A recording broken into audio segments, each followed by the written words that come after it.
I've been very involved with thinking about and investigating and really being an advocate for creating greater access to weather and climate related data. Of course, when you make that data more accessible to people, you also have to help people to understand the data and be able to be comfortable with the data.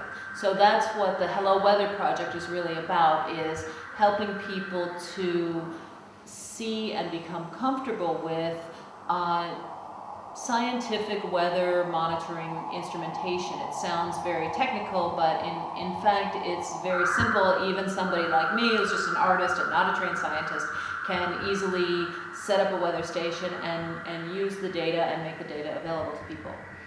And I think that it ties in with many of the issues that is going on right now with the open source and open access movement. So the issue of copyright and how available, how information is available to us and how we can use that information to be more creative in our own lives.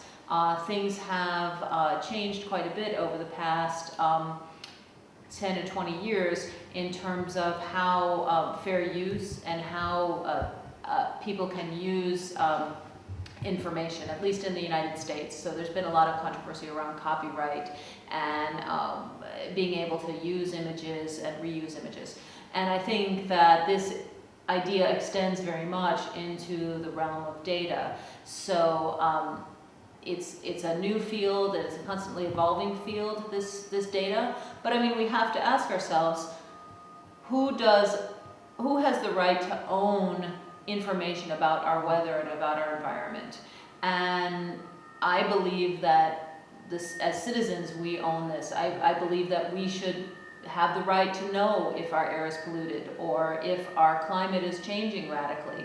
And if this information becomes part of copyright and part of a very highly protected, I guess you could say, intellectual property, then as citizens we don't have the right to know what's happening around us. But also, in an aesthetic way, we don't have the access to things that we can use to create art. So I think in part my work, which has been very much using weather and climate data to create art, has made me feel, well, I want everyone to have access to this information and this data so that they can create their own art about it, because I think that's very important in helping people to understand what's happening in our climate and in our environment.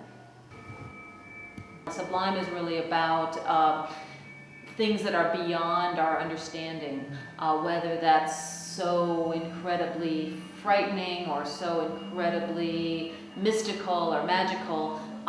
Somehow this information is beyond our understanding. I think that it is possible to use computers not just to reduce information into understandable chunks or units, but it's possible to create and enhance the feeling of the sublime. And in this case, the piece endpoint that you see here is dealing with the North Pole. It's taking live webcam images, and it's not breaking it down and saying, you know, here's the answer, or this is one message that I'm trying to convey, but it's actually leaving things open to some mystery and some questions.